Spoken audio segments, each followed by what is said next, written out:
Hello students, Raghuvanshi sir biology classes में आप सभी का पुनः स्वागत है। बच्चों, पिछले लेक्चर में हम लोगों ने पढ़ा था अबाउट फाइलम एनिलिडा।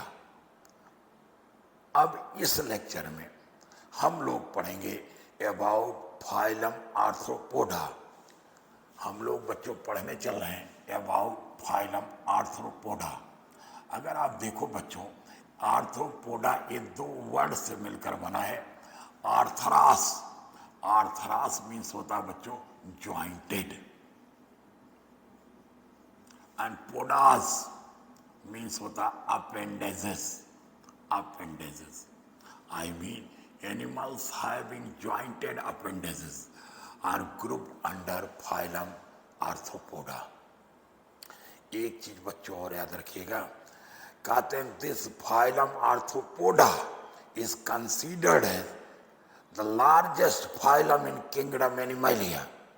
फिर से ध्यान सुनिएगा, largest phylum in kingdom Animalia is phylum Arthropoda. कैसे?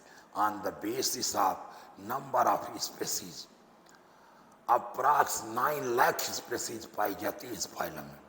कहते हैं जितने नेम्ड स्पेसीज नोन है on earth, more than 2/3 of it, माने नोन स्पेसीज जो अर्थ पे है उसके 2/3 से कुछ ज्यादा स्पेसीज पाई जाती है किसमें? फाइलम आर्थ्रोपोडा में।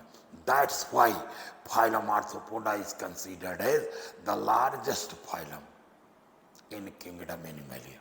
एक चीज बच्चों और ध्यान रखिएगा, ये पूछा जा सकता है who coined the term Arthropoda. कहते हैं term Arthropoda was coined by Von Siebold. वान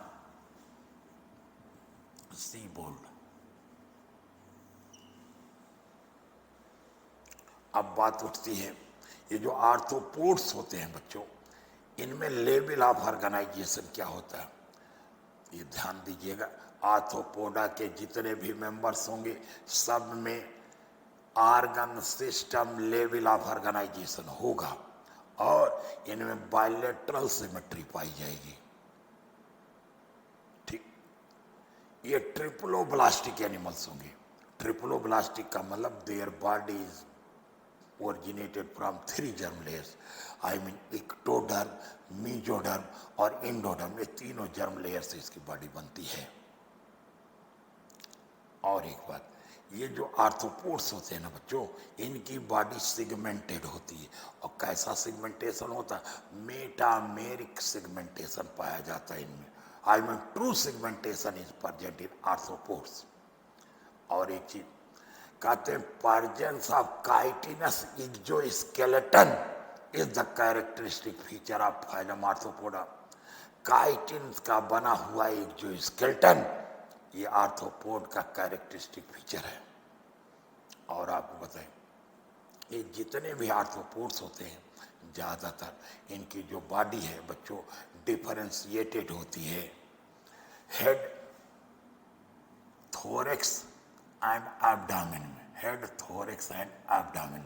हमने कहा हेड, थोरेक्स एंड एब्डामिन में डिफरेंशिएटेड होती है नॉर्मली। जैसे मान लीजिए इंसेक्ट है, आई मीन मान लीजिए काकरोच है, हाउस फ्लाई है, हनी बी है, तो इनकी बॉडी डिफरेंशिएटेड होगी head, thorax and abdomen. Head पर सेंसरी ऑर्गन पाए जाते हैं, जैसे एंटीना है, आईज हैं। आईज में भी 2 तरीके होंगे, एक कंपाउंड आई होगा और दूसरा सिंपल आई होगा। कंपाउंड आई को हम लोग कहते हैं photo receptor, light receiving receptors हैं, सेंसरी ऑर्गन है। और सिंपल आई को लोग कहते हैं आसिलाई, सिंगुलर नंबर में बोलेंगे आसिलस। ये जो सिंपल आई होता है ये भी फोटो रिसेप्टर है। अब दोनों फोटो रिसेप्टर में अंतर क्या है बच्चों?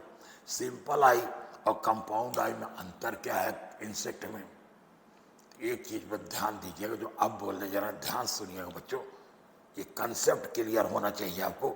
Simple I in case of insect is directional photo receptor, while compound I is image forming photo receptor. आप कहोगे ये क्या होता भाई? डायरेक्शनल फोटो रिसेप्टर का मतलब हुआ the receptor receiving the परजेंस and direction of incoming light. ऐसा रिसेप्टर, ऐसा sensory organ, light sensitive organ जो लाइट की परजेंस और लाइट की आने वाली दिशा का ज्ञान कराता है, किधर से लाइट आ रही है इसका ज्ञान कराता है, उसको कहते हैं directional photo receptor. I mean this receptor never form the image. इसका मतलब काकरोच में सिंपल आई इमेज नहीं बनाता है। कंपाउंड आई की बात करें, it is image forming photo receptor. मतलब इमेज फॉर्मिंग फोटो रिसेप्टर्स क्या होंगे? Receptors receiving the direction and परजेंस of light and also form the image of the object. तो जो इमेज फॉर्मिंग फोटो रिसेप्टर होते हैं वो इमेज तो बनाते ही हैं, साथ ही साथ लाइट की परजेंस और उसके डायरेक्शन का भी ज्ञान कराते हैं। क्लियर? तो दोनों में अंतर है। Image forming photo receptor image भी बनाएगा, डायरेक्शन और परजेंस ऑफ लाइट का भी ज्ञान कराएगा। इमेज और डायरेक्शनल फोटो रिसेप्टर जैसे आसिलाई है, वो केवल और केवल presence and direction of incoming light का ज्ञान कराएगा, इमेज नहीं बनाएगा। हमारे ख्याल से बात क्लियर। अब देखो बच्चों, ये जो इंसेक्ट्स होते हैं इनमें एलिमेंट्री कैनाल वेल डेवलप होता है। आई मीन कंप्लीट होता है, डाइजेस्टिव सिस्टम कंप्लीट होता है, माउथ से एनस तक फैला रहता है और इनमें डिफरेंट टाइप के माउथ पार्ट्स पाए जाते हैं। इनका जो नर्वस सिस्टम है जिसको न्यूरल सिस्टम कहते हैं, उसमें भी क्या होता है, मेन गैंग्लिया होते हैं, ट्रांसवर्स नर्व्स होती हैं, और यहाँ पर भी जैसे आपने एनिलिडा में पढ़ा था वैसे यहाँ पर भी क्या होता है, ventral, solid and paired nerve card होते हैं। I mean परजेंस of ventral, solid and paired nerve card भी इनका कैरेक्टरिस्टिक फीचर है। अब बात करते हैं बच्चों, इनमें सर्कुलेटरी सिस्टम कैसा होगा? कहते हैं नॉर्मली इंसेक्ट्स में ओपन टाइप सर्कुलेशन होता है। ओपन टाइप सर्कुलेशन का मतलब बच्चों होता है where blood flows within the coelom directly. I mean distinct closed blood vessels are absent. यहाँ पर ब्लड जो है सीलोम के अंदर भरा रहता है, that's why coelom of insect is called as haemocoel.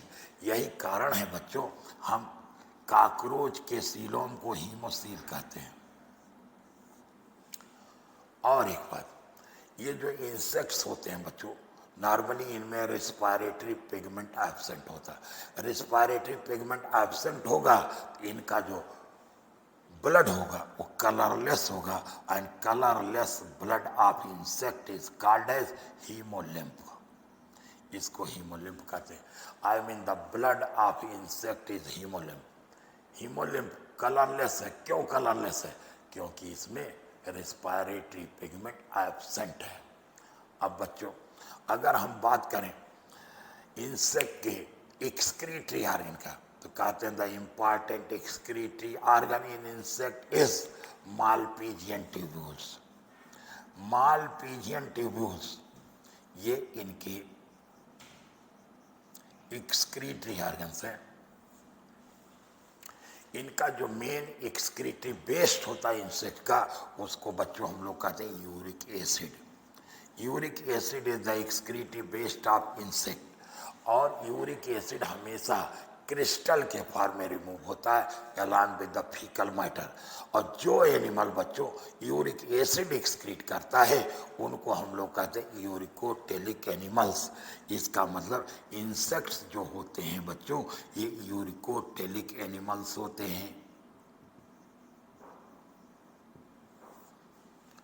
अब बात आती है इंसेक्ट के रिस्पायरेटरी ऑर्गन्स क्या हैं। भाई कुछ इंसेक्ट एक्वेटिक होते हैं, आई मीन कुछ आर्थ्रोपोड्स एक्वेटिक होते हैं, कुछ टेरेस्ट्रियल होते हैं, कुछ एरियल होते हैं, अलग अलग हैबिटेट में पाए जाते हैं। तो इनमें जो एक्वेटिक हैं उनमें गिल्स भी हो सकता है, बुक गिल्स हो सकते हैं, ट्रैकिया हो सकता है, बुक लंग्स हो सकते हैं। इस प्रकार से कई रेस्पिरेटरी ऑर्गन्स में पाए जा सकते हैं। और एक चीज, इंसेक्ट्स जो होते हैं या आर्थ्रोपोड्स जनरली डायोसियस होते हैं। डायोसियस का मतलब यूनिसेक्सुअल होते हैं, that is both males and females are separate. और इनमें फर्टिलाइजेशन बच्चों इंटरनल होता है। ज्यादातर वो भी पैरस होंगे। अब प्रश्न उठता है इनके एग्जाम्पल क्या होंगे। एग्जाम्पल में भी अगर देखें बच्चों, इनमें एक तो वो इंसेक्ट होंगे जो इकोनॉमिकली इम्पॉर्टेंट होंगे। इकोनॉमिक इम्पॉर्टेंस जिनका होगा उनमें 3 इम्पॉर्टेंट एग्जाम्पल हम ले सकते हैं। इकोनॉमिकली इम्पॉर्टेंट इंसेक्ट्स में हम एक ले सकते हैं honey bee. Honey bee, honey bee को बच्चों हम लोग इसका जेनेरिक नेम देते हैं एपिस। दूसरा है सिल्क वर्म। सिल्क वर्म का बायोलॉजिकल या जेनेरिक नेम है बॉम्बिक्स। बॉम्बिक्स। और तीसरा है एग्जाम्पल हम ले सकते हैं लैकवर्म, लाख का कीड़ा, लैकवर्म। लैकवर्म को बायोलॉजिकल नेम देते हैं लसीफर। तो ये वो इंसेक्ट है जो इकोनॉमिकली इम्पॉर्टेंट इंसेक्ट है। इसके अलावा बच्चों कुछ एनिमल ऐसे होते हैं, कुछ आर्थ्रोपोड्स ऐसे होते हैं जो डिसीजेज के ट्रांसमिशन में वेक्टर का काम करते हैं, जैसे फीमेल मॉस्किटोस। हम बात करें ऐसे आर्थ्रोपोड्स का, ऐसे इंसेक्ट का जो एज ए वेक्टर यूज होते हैं या वेक्टर का काम करते हैं, तो उसमें एक हम दे सकते हैं बच्चों फीमेल एनाफिलीज मॉस्किटो। ये फीमेल एनाफिलीज मॉस्किटो की बात करें तो ये क्या करता है, it helps in the transmission of malarial parasite. Malaria नामक डिसीज के ट्रांसमिशन में मदद करता है। दूसरा वेक्टर फीमेल क्यूलेक्स मॉस्किटो है। फीमेल क्यूलेक्स मॉस्किटो की बात करें तो ये वेक्टर होस्ट काम करता है फॉर डिसीज फाइलेरियासिस, एलिफेंटियासिस। इसके लिए वेक्टर होस्ट का काम करता है। इसी तरीके से बच्चों तीसरे वेक्टर की बात करें तो तीसरा है एडीज मॉस्किटो। एडीज, एडीज ये वेक्टर होस्ट किसके लिए है बच्चों, ये वेक्टर होस्ट है डेंगू के लिए। इस तरीके से हम लोगों ने बात किया, डेंगू की बात किया। अब बात करते हैं ऐसे इंसेक्ट की जो पेस्ट के तरीके से काम करते हैं, और ऐसे पेस्ट जो ग्रुप में निकलते हैं। बहुत सारे इंसेक्ट पूरी पूरी फसल को नुकसान पहुंचा देते हैं, ग्रेगेरियस पेस्ट कहे जाते हैं, जिसका एग्जाम्पल लोकस्ट, टिड्डा बोलते हैं आप लोग, लोकस्ट। आई मीन अगले हैं ग्रेगेरियस पेस्ट, ग्रेगेरियस पेस्ट। और इसका एग्जाम्पल है हमने कहा लोकस्ट। अच्छा जी, अब आखिरी बात आती है, एक इंसेक्ट ऐसा, आई मीन एक आर्थ्रोपोड ऐसा भी है जिसको हम लोग बच्चों लिविंग फॉसिल कहते हैं। एग्जाम में पूछा भी जाता है लिविंग फॉसिल किसको कहते हैं। भाई लिविंग फॉसिल का मतलब ऐसा एनिमल जिसके जैसा कैरेक्टर वाला कोई अदर एनिमल अब सर्वाइव नहीं कर रहा। अगर है तो उनके केवल फॉसिल रिकॉर्ड्स अवेलेबल है, अकेला ही ये जीवित है।